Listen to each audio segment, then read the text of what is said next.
St Michael's Hospice has been providing the highest quality palliative care in Herefordshire and the surrounding counties for the last 30 years. Now, to meet the challenge of providing care for future generations, we are asking people to make a once-in-a-lifetime difference by supporting our redevelopment appeal. This film explains why our new building is essential if we are to continue providing excellence as standard. People are so interesting, they're fascinating, and to share what's gone before in someone's life is a real privilege.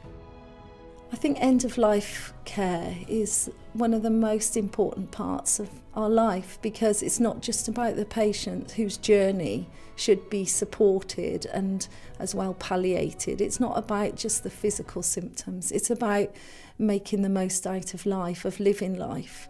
You should never underestimate the importance of the little spark that's within us all, really, because that never goes out until the end of your life.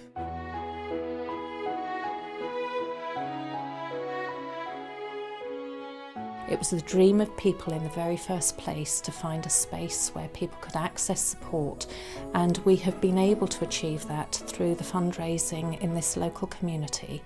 And we are really, really privileged to have had that support over that period of time.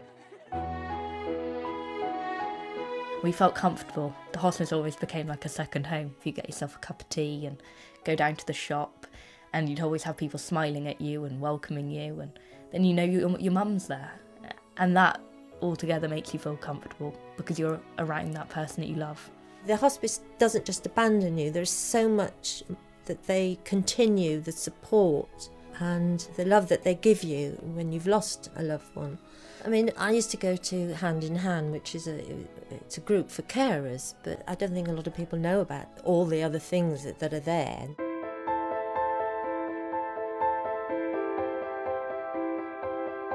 For some, I don't know why, there was some sort of tipping point, I guess, about 5 years ago I see it, that we suddenly became much busier. The norm became that we were busy.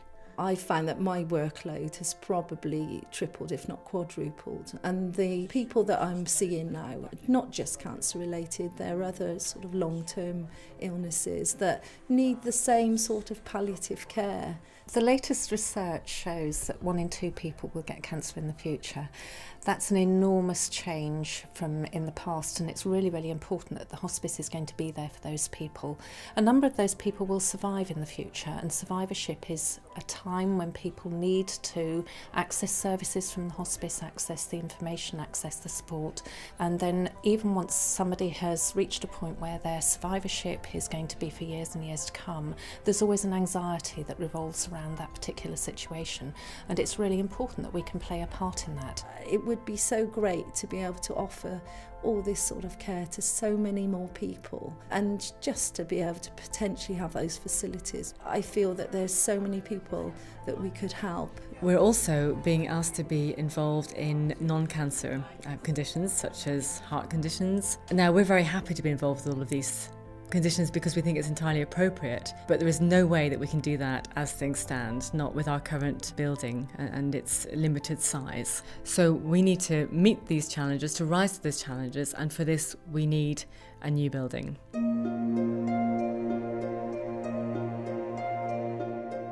The redevelopment of the hospice is going to have a long-lasting legacy for this community. It's going to make a difference now, and it's going to make a difference phenomenally into the future.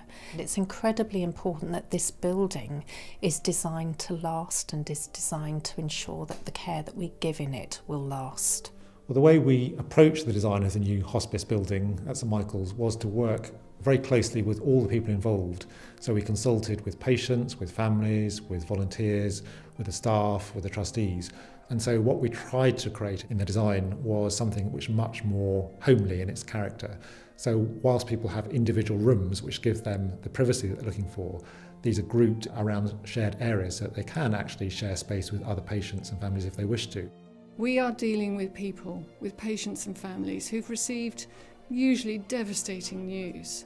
We do need the space, we do need the areas to do the complementary therapy, to help alleviate some of that shock, to help them live with how it is for them in that moment. We're hoping with the new build to have a number of different rooms available, perhaps up to 4, which will dramatically increase the number of treatments that can happen at the same time.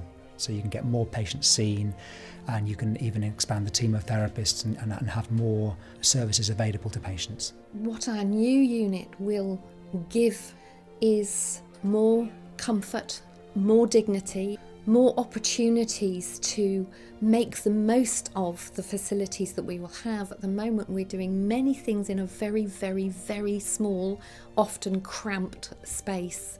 So when we have our new building and it's all complete, we will be able to do not only what we're doing now, but many more things, and do them in much more appropriate places. So designing the new building for St Michael's has been an incredible experience for the whole of our team. We always love designing buildings with and for people, and creating spaces which will uplift and enhance people's life experience, full of natural materials, of daylight, of good ventilation, places which are great places for people to be.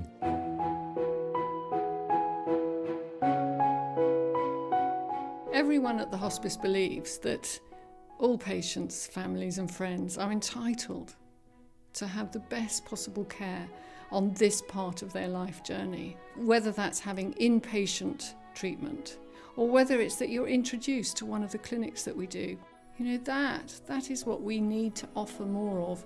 So I think what this building will do is bring to the people of Herefordshire somewhere that is very special within the community, where people, when they need the support of the hospice, will continue to get that home from home, clinical and loving support. But what they will now have is a building which really enhances the amazing work of the hospice, where people feel uplifted by being in the building, which feels life enhancing and therapeutic, and really helps people to cope with the tough process that they're going through when they're in and around the hospice. We have a fantastic opportunity at the moment to create a building that incorporates all the knowledge and the understanding that we have had over the years, all of the things that work really well, to take other people's ideas, to shape them into the best possible building we can have. And the community cares about what happens at the hospice and have cared for the past 30 years. And it's that care that really makes the hospice what it is. And it's that care that is so special, and it's the care that is for you, for yours, for life.